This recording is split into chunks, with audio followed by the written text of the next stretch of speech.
Welcome back, episode 4 of Playing the Game. This week we have a super deep and insightful chat with a co-founder of a mental health organization.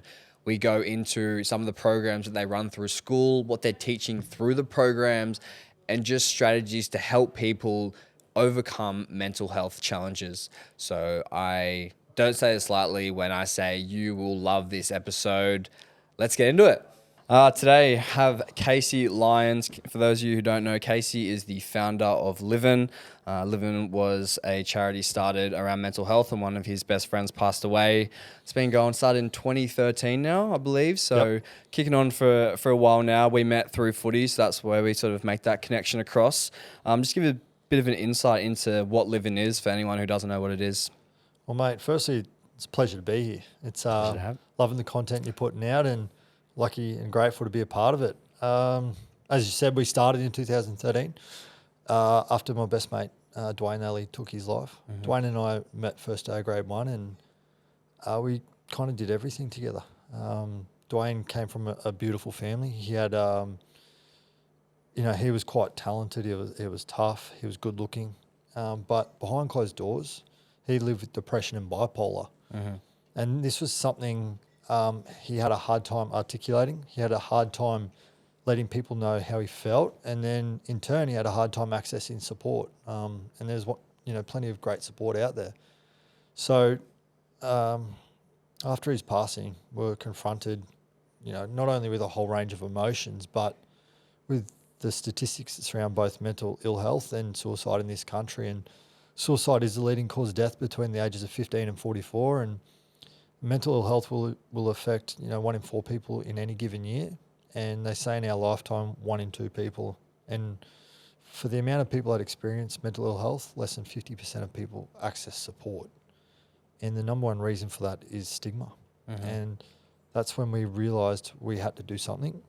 And as I said earlier, there are plenty of great service providers in this country, but unfortunately a lot of people don't access them through, because of stigma. Mm-hmm. Fear of judgment, or even a lack of understanding. And that's why we created LIVIN. And we now go right around the country delivering our LIVIN Well mental health program into schools, businesses and sporting clubs. We deliver it into schools free of charge. We have our LIVIN branded apparel, which that funds the delivery of that program into schools, but it also, walking, talking conversation starters. It's a show of support for the people in your life. And it's created this wonderful group of people that just kind of give each other that nod of, hey, I know what that shirt is, and can't really explain what that is, but the nod happens. Mm. And then we're also, we are involved in many community-based events right around the country, and they could look like anything. We've done 24-hour events up and down Castle Hill in Townsville, and we've been involved in bake sales. But I suppose the theme is community, bringing people together with a common understanding and a common connection, and hopefully they walk away with a better understanding of themselves and the people around them. It's a great intro. I just love seeing LIVIN shirt, and obviously we were playing footy at the time when it happened, and sort of always had a bit of a connection. Always like, oh yeah, like I know Casey, like oh yeah, I'm part of LIVIN. Just being there sort of around from the start. And when we moved to Townsville, I remember driving up there and seeing the big billboard, and I just loved how integrated it was into the Townsville culture. And it wasn't just, obviously I'm from the Gold Coast, the business started on the Gold Coast, you're like, oh, it's just a Gold Coast thing. But sort of the wider you get outside of the Gold Coast, you realise that it's touching people all over the country. And I think that's one of the things that I love about the brand so much. So first off, congratulations to you on the work you're doing. I think you're doing such a great job, and just keep sharing the message. Well, mate, a few things there, like, we are a massive community, and we would not have been, or we wouldn't have got to the places we've gotten to without that community. And as you said, you were a part of it, and your mum was a big part of it too. And we're so grateful for that support. But unfortunately, we receive a lot of support because of the statistics that I mentioned earlier. Mm. Unfortunately, so many people have either experienced mental ill health, or we know someone that we've lost to suicide, or unfortunately, we may have attempted suicide ourselves. So for us, getting support has never been that hard. We haven't had to explain to people who we are or what we do. So we've had to explain who we are, but when we talk about what we do, people have a fairly okay understanding of what it is we're trying to achieve. And for us, Townsville, the whole of North Queensland has been a very big supporter of us from the very start. I think for a few reasons. When we first started, there were a lot of tragedies in North Queensland, a lot of suicides. Also, early days, Instagram was a little bit different when we started. We could, we had the ability to give our shirts to anyone who had a great following. They'd whack the shirt on and they'd say, follow LIVIN. Mm-hmm. And just growing up playing footy, we knew a few of the boys playing NRL. And, their role in our growth was instrumental. We'd just give them a shirt. They'd whack it on.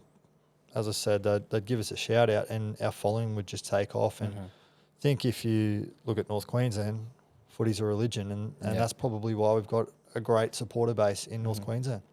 Sort of touching on that, I was had that in the notes of one of the things I think you guys do really well from a business perspective is that influencer marketing.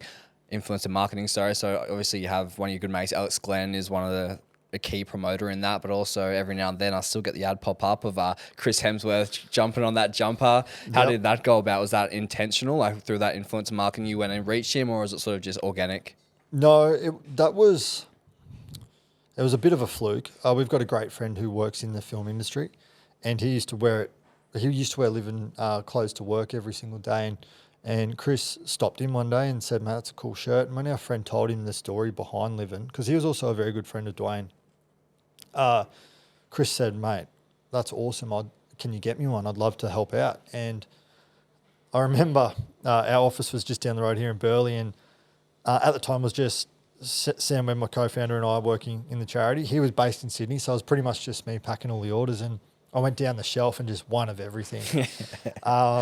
And then I think the next week he wore the jumper on the first day of filming in the public. It happened in Brisbane City, and our friend rocked up to work wearing the same jumper, and he said, "I hope this helps." And that took us on a whirlwind, because not only did he wear that hoodie, the newspapers, the media, they made a story about it. Like he wears clothes every day, and never do they make any stories about what he's wearing. But for some reason, they made a story, and there were all sorts of rumours flying around, like it was a Kanye hoodie. It was, I can't remember them, to be honest, but yeah, it was a whirlwind after that.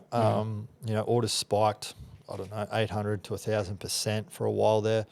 Early days, we weren't doing back orders. It's a logistical nightmare, but like I just had to tick that box, and it opened the floodgates, and we're playing catch-ups for a while. We just were not ready for that. We weren't prepared. I wish that could happen now. We'd be a little bit more prepared, but it wasn't really intentional. But I'm waffling on a little bit here, but I suppose the best thing and the one thing I want to get across, he was very genuine. He didn't ask for anything. He didn't expect anything. He genuinely wanted to help. And for me, that's probably the most important thing. Yeah. And we've been lucky to receive, Travis Fimmel. He wears it a lot. Johnny Depp wore it when he was filming Pirates of the Caribbean. That was a little bit contentious because at the time was it around the shooting of the Amber Heard? The Amber Heard court cases were going on, and I think we put it up. We copped a bit of slack, and history sort of tells us what the outcome was there. But at the time it was not something that we wanted to really get into. But yeah, we're just lucky and grateful. No, that's cool. Awesome. I love seeing it. As I said, pops up all the time. So how cool. Thor's wearing the LIVIN jumper. Yeah, we keep rocking that ad because it's still performing. So if they broke, don't fix it. Well, I am scared that one day that it will stop working and we'll be over leveraged in that hoodie, but it seems to still be working. So we'll just keep making hay while the sun shines. Yeah. As I touched on at the start, one of how we met was through footy down at Burleigh Bears. You played a handful of AGO games, handful of Queensland Cup games. I'd like to touch on this podcast some of the lessons learnt through sport that you carry over to business. Were there any particular lessons, whether life lessons or business lessons, that you picked up during your time playing rugby league? Oh, so many. I've got kids now, and I always, I want them to just do whatever makes them happy, but I would love them to play, I'd love my son to play rugby league, although the choice is his. At the end of the day, I'd love him to play a team sport, because what I learned through my time at rugby league, and particularly Burleigh Bears, other than the great amount of fun that we had and the friendships we built, hard work, discipline, resilience. When you don't get picked in the team that you expect or want to get picked in, And, you do get upset, but you got to bounce back. You got to work hard to get into that team. Injuries, the setbacks, the determination and the commitment to others. And I suppose a shared goal that is bigger than you. These are all very good things that I suppose we are missing a little bit in society today. And without getting too much into the weeds, it can result in, poor mental health. Yeah. We know that having a purpose is good for our mental health. The connection and the community created through rugby league. Yeah, so for me, it was just hard work, determination and discipline. Back then at the time, were you thinking about business at all? Or was it sort of just this is the cause, I don't know how I'm going to get to the end, but I need to do something? Or was it you always sort of had a bit of an idea that you wanted to get into business eventually?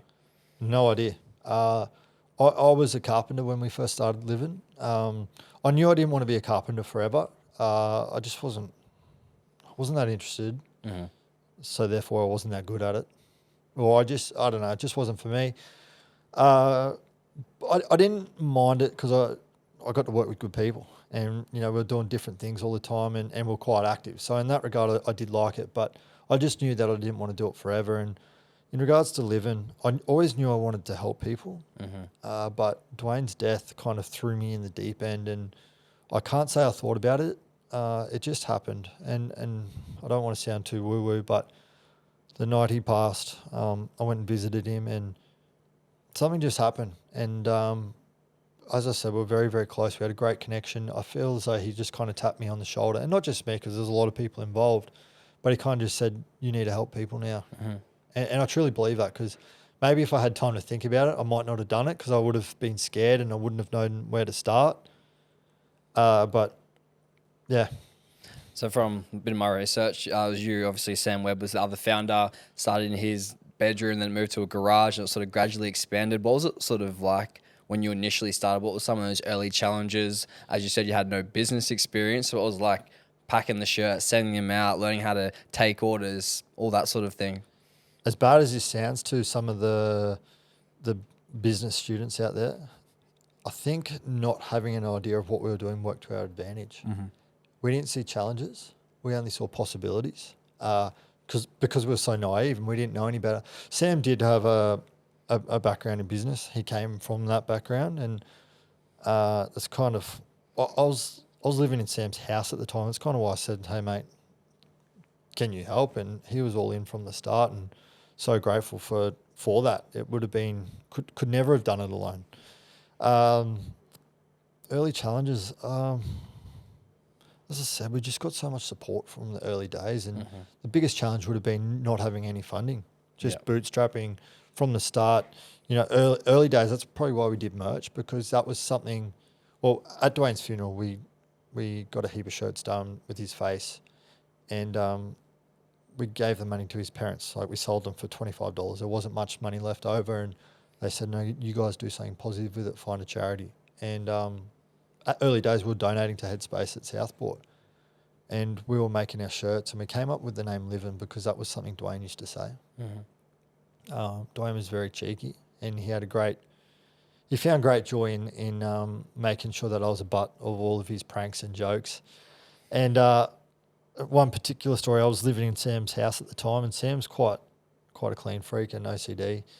And he was living in America.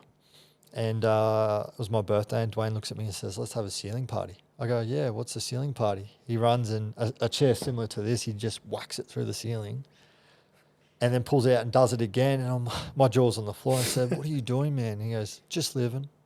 And it was something that he always used to say. Mm-hmm. And, Dwayne's credit, he was there the next day filling it and patching the ceiling and painting it. And, he completely fixed that. But that was him. Cheeky. Yeah. He was always up for a laugh. But he'd always say, I'm living. And that's how we got the name LIVIN. But, yeah, the biggest, I suppose, challenge for us was just financially. Yeah. Did you sort of overcome that? You obviously merch was one of the big drivers with that. How'd you go around? Did you get funding from any other businesses or was it just sort of all through the merch and just through the hard work? Yeah, I suppose early days, we'd buy 3 shirts, sell them. Then next time we'd buy 6 and we just kept sort of building it up that way because I had no savings. Sam didn't put any savings in. He might have put in a little bit, but what I'm getting at is we didn't have a great deal of money, and yeah, we did get support early on. A local law firm, Minter Ellison, they reached out and asked if there was anything that they could do for us, and had they not done that, it would have been a lot harder for us to become an established charity. They offered their services pro bono, and they made sure that we're set up as a charity without any cost to us. So for us, we were always grateful for the support that we received, and without it, I probably wouldn't be sitting here having this conversation with you today. Yeah. So I just want to go back and touch on when Dwayne passed away. We also have another mutual friend in Hayden who passed away, and I think I was 21 at the time, and you don't know what to do. I still remember where I was, where I found out we had training that morning, and then it just hits you and you're sort of there. I just want to get your thoughts on what are some of the strategies, sort of your mindset wise, that sort of helped you succeed and get through that sort of that dark period of your life. Yeah, it was, as you said, it is a roller coaster and it's quite numb. Suicide is so complex, and we'll never have the answers to some of the questions that we might have. And for me, a big part of that was my network, my friends, my family, and relying on the people around me when I needed to. I think LIVIN was a big part for me too.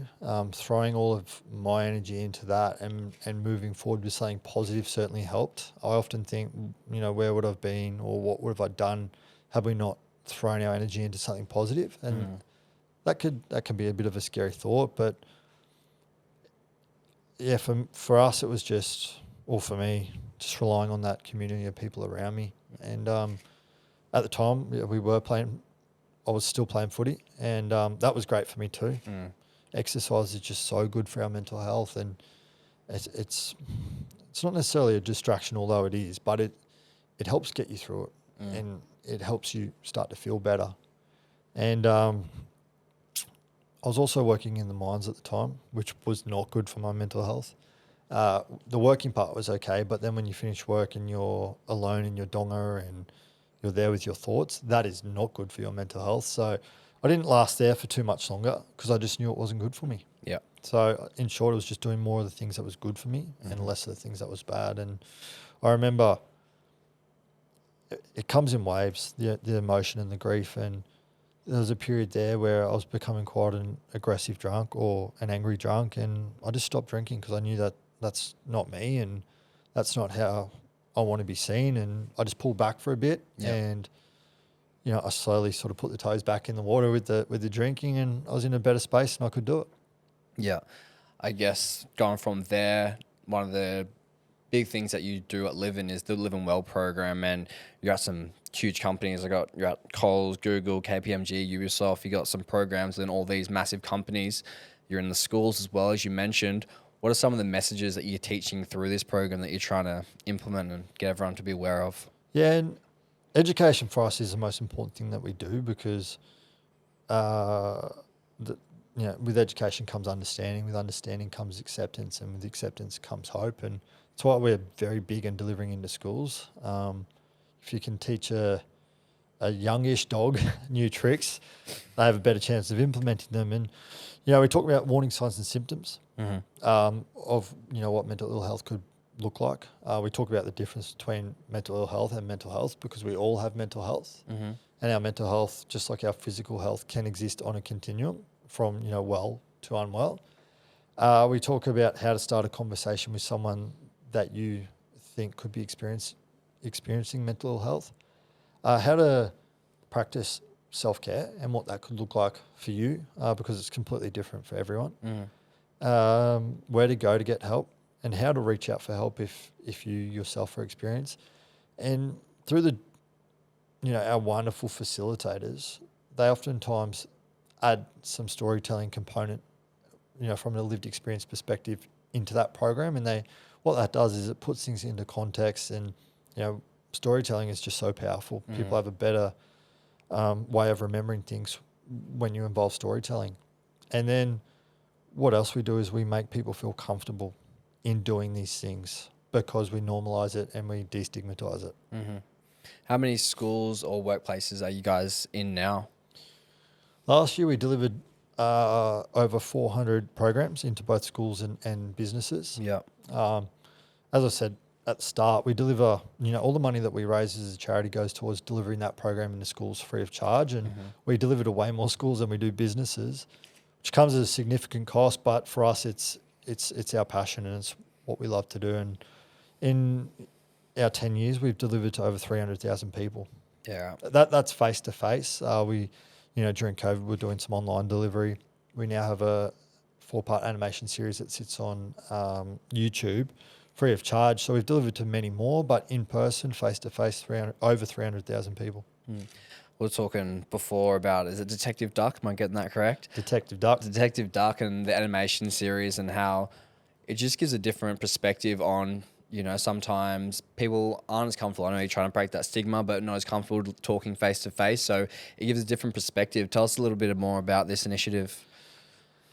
Yeah, well, not only does it give a different perspective, it also gives us the ability to put things in context even further. Through the ability of animation, we can really storytell and put things in context. And if we didn't do animation, the other option was getting some actors in, and it might not have had the same impact. It's all started because I'm a parent, I'm a father of 2 kids, and I've spent a lot of time watching Bluey. And with or without my kids, I just love Bluey so much. I've heard that story a lot from parents. It started as a bit of a team activity, and now it's just the dad or the mum sitting there and they're just watching Bluey by themselves. Mate, it's great. And I suppose for Australians, it's got so many Australian jokes or tropes or themes to it that we probably have a better understanding. Like, other countries still love it, but we, there's Bunnings and all the things that we do when we go to Bunnings, that's an episode. And I just knew that through that power of storytelling and the fact that Bluey's quite funny and engaging, I'm sitting there watching it without my kids and it's got me hooked. Yeah. And oftentimes there's sort of lessons that you could learn throughout those episodes. And I said, well, this is a wonderful idea. And this was before COVID. And then our psychologist and I set about getting a few quotes. And I don't know if you know, but animation's not cheap when you want to do it properly. And I didn't know this at the time. I thought an expensive sort of quote would come back at about $50,000. And the first quote came back at like 200 or 250, and I fell off my chair and said, okay, well, there goes that idea. And then COVID came along and there really went the idea. But, one day we received this great email, and I thought it was spam because we'd never received an email like this. And it was from a foundation, and they pretty much said that they wanted to catch up. They love what we did, and I couldn't find any information on them because they were just brand new. And anyway, a week later, here we are with the Ian and Shirley Norman Foundation. And this isn't verbatim, but the gist of the conversation was pretty much, if money wasn't an issue, what are some of the things that you'd like to do? And I rattled off 3 ideas. I forget the first. The second one was, love to get a caravan and tour the country and deliver mental health education at every sort of stop. And that was a very selfish one because I love camping, I love caravanning. But the third one was the animated video project. And they loved it. They were hooked from the start, and they've been one of the best partners we could ever ask for. They've just they've funded us, and they just said, you go make it happen. And for us, it's really important. They trusted us, and it was hard. The deadlines got blown out, all sorts of problems that we encountered along the way, but they still trusted us. They might have been a little bit frustrated, but we got that across the line, and we'll be forever grateful for their support. Where could someone find that if they were looking for it? That's on YouTube. Yeah, YouTube. LIVIN.org is our handle. It's a 4-part animation series, and I encourage you to watch it, share it. If you've got any questions, hit us up. We're all too happy to help. Yeah. What is the sort of, obviously animation might be more directed at kids, but is there a target audience within that? Yeah, so definitely high school age kids. The younger kids could definitely watch it too because of that animation aspect. But people our age are watching it and finding themselves laughing at certain parts. There's a few little jokes in there, which was important because humour is always very engaging, and it breaks those barriers. Mental health can be such a dry space, a boring space, where we're just trying to make it a little bit more relatable and a little bit more engaging because it's important and we all experience it. So, if we can educate more people, why not? Yeah. We're going to YouTube after this and having a little watch. I encourage you to, mate. Just going back, part of that LIVIN Well program, you sort of spoke about self-care, and that was one of the things that you're teaching. What aspects of self-care? I had Aunt Mitch on the other week, and we sort of got into a bit of conversation about his work and teaching through routine from your perspective and the LIVIN perspective. What are those key elements of self-care for not only kids and teenagers, but for adults as well? Yeah, routine is important. Routine is great because it's kind of like a system. If your life's busy and chaotic, you can kind of fall back on that routine and let that do the heavy lifting. For everyone though, it's about finding what works for you and what you can do consistently. Like I'd love to sit here with a prescription pad and write down what it is someone should do, but at a minimum, eat good food, good healthy food, sleep. Try and get as much sleep as possible. Sleep is so important. Exercise at minimum of 15 minutes each day. And I'd love to once again say, go for a run or go to the gym, but it's what you can do and do consistently, and also what you enjoy doing. Mm-hmm. Sunshine's good for us. And then I suppose lastly, just finding what it is you enjoy and doing more of that. If you love sitting on social media, go for gold.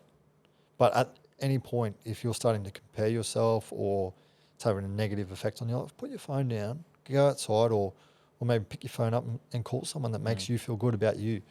Ice baths, something I love doing. Going to the beach, I love doing that. Meditation, breath work, these are good things as well.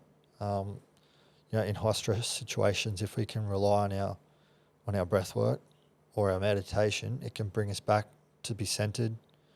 It can help in those times of anxiety. The list is endless.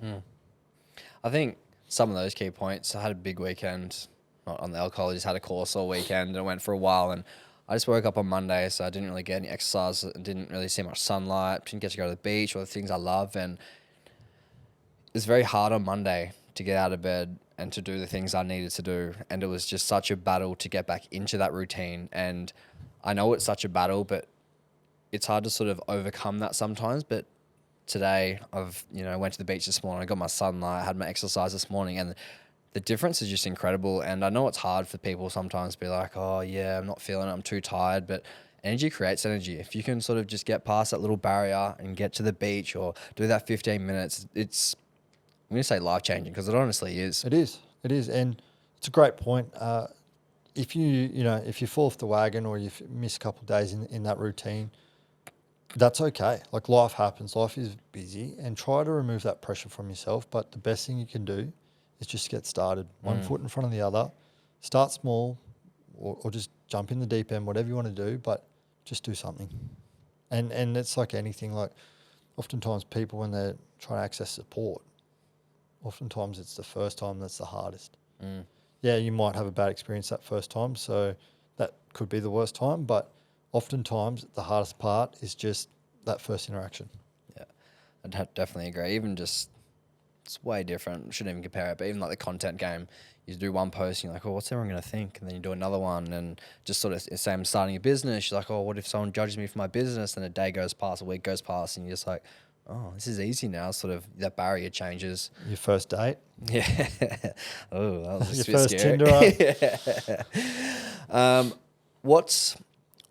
I'm going to be that person, that foundation that approached you again. If money's not an issue, you can do whatever you want. Where do you see LIVIN? What's the end goal? It's a great question. For us, if money was an issue, I'd love to be delivering our program into every school right around the country. Yeah, money is an issue in regards to that, but it's something we're working towards. And to take that one step further, I'd love to be able to deliver our program to every single individual in Australia, or the world. And then also continue to build that program out so that we are there when you are having a bad day or a bad week. You think of us, and we then help point you in the right direction and give you, the next best steps. Love that. I think I know the answer to this, but hoping I can maybe get a different one. When it's all gone tough at LIVIN and, you're not really sure where you're going to go. I'm sure we all have those days you wake up and you're like, what am I doing? What sort of keeps you motivated? Obviously, it's bigger than you. Is there anything particular you're just like, all right, I have to make sure that I get up today because I need to make sure that, I'm changing lives each day? Oh, mate, those days happen all the time. It's very stressful, especially at the moment with the cost of living crisis. The first thing that I suppose happens usually is people stop supporting charities, not because they don't want to, it's because they can't afford to. And, we've found that a lot in the last sort of 24 months. We don't receive government funding. And one thing I like to do is, I just look at my kids. Mm-hmm. And for me, I want to create a world where they grow up and talking about your mental health, your mental ill health, or, what it is you're going through is just second nature. And I don't want them to ever lose a friend to suicide. Or not just a friend, a family member, or anyone that they know. So that's what keeps me going. And, the cliche, I do know that what we're doing is having an impact. Sometimes it's an impact that I'll never even know. Mm-hmm. But I'm just so grateful for that opportunity that we get to do that. And it is a massive driving force. Well, I've got this platform with all my 89 viewers. Is there any messages that you sort of want to get out that you haven't really had a chance to share yet? I don't know. It's a big question. Yeah. And involves context. For me, this one can sound confusing. Mm-hmm. So please bear with me. For the people out there struggling, and it doesn't have to be with their mental health, it could be with starting a business or they're just struggling with something. No one cares. No one fucking cares if you fail. And I mean that in the positive sense. Mm-hmm. And that's what I mean. It sounds confusing. Yeah. You will care and you will judge yourself and you'll beat yourself up. But people get on with their lives. People want to see you doing well. People will help you. You just need to be prepared to ask. Eat a little bit of humble pie, put your hand up and say, I need a little bit of help. I don't have the answer to this. And they will help you. And they won't care that you asked. And then the flip side of that, people do care. But they care about you as a human. Yeah. They care about you and how you're feeling. And that's why it's confusing. So I hope that makes sense to whoever's listening. Makes sense to me. I think that's a great one, to be honest, because I think you're right. People think that everyone, like for the gym example, you're sort of sitting there and you're like, oh, I'm lifting 15 kilos. Dude next to me is 20. Five more than me. Yeah, I'm like, I'm so useless. And like, no one cares. When you leave that gym, when you move exercises, no one's looking at you. You're gone. And same as starting the business content. Think about how many pieces of content you consume per day. Exactly. Like you got 3 seconds. If you don't impress them, they forgot you even there. So I think it is such a good message that no one does care. And as you said, on the flip side, everyone cares. Yeah, people are there to help you. They want to help you. They want to see you succeed. Rarely do you come across people that are like, oh, I hope they fail. And if they do, then that's on them, not for you. Exactly, mate. And and further to that, people not caring. And if they care, if you failed or this, find new people. Mm-hmm. They're not good for you. 100%. All right, this has been an amazing chat. One question. I've heard it's worldwide last podcast questions, top 10 ever. So okay. Here we go. Advice that you could give to your younger self. For 20-year-old Casey, he's just about to enter the real world of life. What message are you telling him? Life goes on. Life's never going to be up and life's never going to be down. Hopefully, if we look back on our last days, we're somewhere, just above the middle, because I believe you can't have one without the other. And what I'm getting at there is just keep moving, because you won't be down forever. You want to try and stay up for as long as possible. It's not reasonable, but just keep moving, and life goes on, because it will get better, and just put that work in. And I reflect, early days, you get your heart broken for the first time. You think it's the end of the world, but life goes on. You don't make the team. Life goes on. And there's so many beautiful things in life and so many amazing moments. So just keep moving. Great advice. Before we go, I sort of want to do a public thank you for the services that you and LIVIN do. Come from a family and environment where mental health has been such a impactful thing, and to see someone as hard as yourself, and I'd like to say up close and personal. I've known you for since at least nearly 12 years now. So to see the work you've done and the effort you're putting in, it's so great to see. So I just want to say thank you and keep up the good fight. No, mate, thank you. And thank you for your involvement. As I said, you and your family have been involved from the start, and we'd be nowhere without that support that we received early on. So very grateful. Before we go, where can anyone find you? We are LIVIN.org, so all the handles at LIVIN.org. And I don't think they probably want to see my personal stuff. It's a lot of family stuff. I'm pretty boring myself. I'll try and keep it that way. Yeah. No, I think you're more than boring. So thank you for coming on again, and all the best. Thank you, mate.